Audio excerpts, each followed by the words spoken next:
I didn't get to check this movie out last year, and yeah, it was not what I expected and what I expected all at the same time.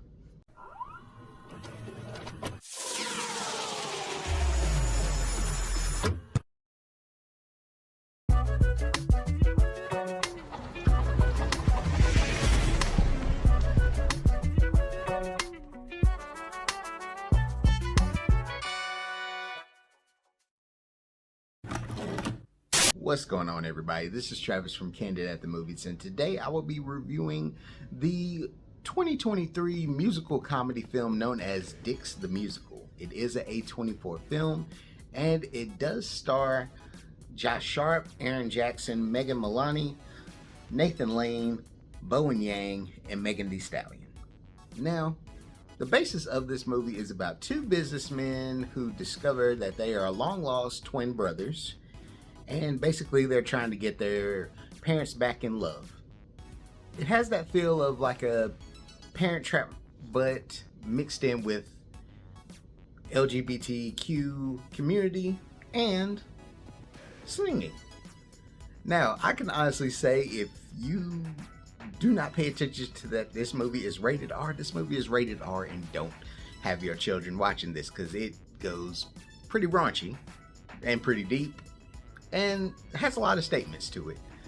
Even with that, I can honestly say, as being a person that supports anybody that's in the LGBTQ community, but I don't know much about it, this is honestly a pretty entertaining film, in all honesty, because it was random, it was cool, it had good songs to it, a lot of stuff that I really probably couldn't sing at all in person or around people, but overall it was just a funny concept, and I think for this to be based on a actual musical, it was pretty entertaining.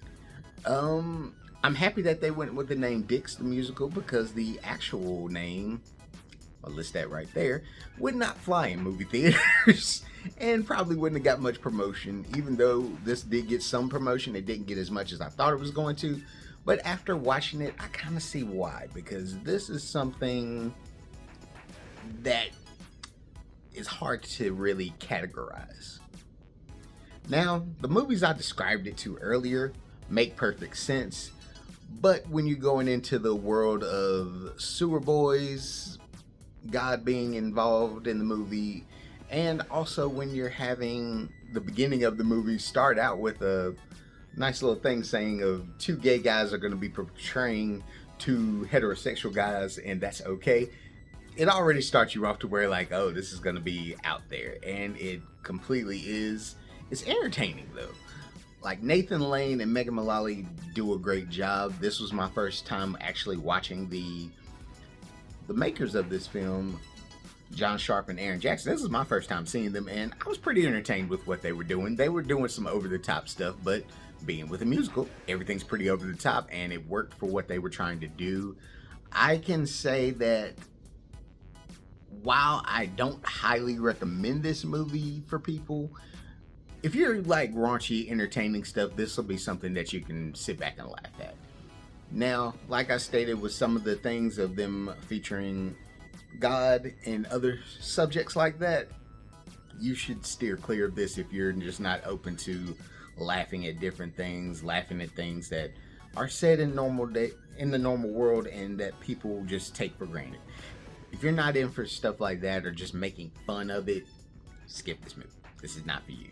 I can honestly say it's cool satire, funny as hell, but I would actually say the only killer for this movie is that with it being an hour and 30 minutes, it is one of those things like it will get in, get out, and I don't know if it's going to have that staying power. Maybe it's going to catch on as a cult classic, which would be cool, but I don't know. Maybe it's just because I don't know a lot of the stuff that they were talking about. I don't know what Sewer Boys is. I don't understand that. That was just random and flying. When you see it, you'll know. When you see the flying apparatus that happens, you're just gonna be either in it, or you're gonna stay in it, or you're gonna be like, hey, I'm done. That's the best way to explain it.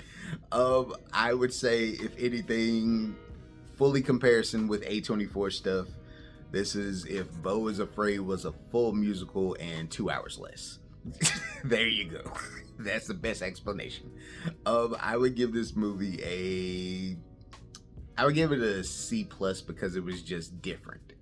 It was entertaining and it was just out there. You can go watch this movie on HBO Max or whatever it's being called now. It is there to stream now. So if anything, go check it out just on the whim of this review. If you have seen the movie already, comment below, let me know what you thought about it and how you feel like it represented things.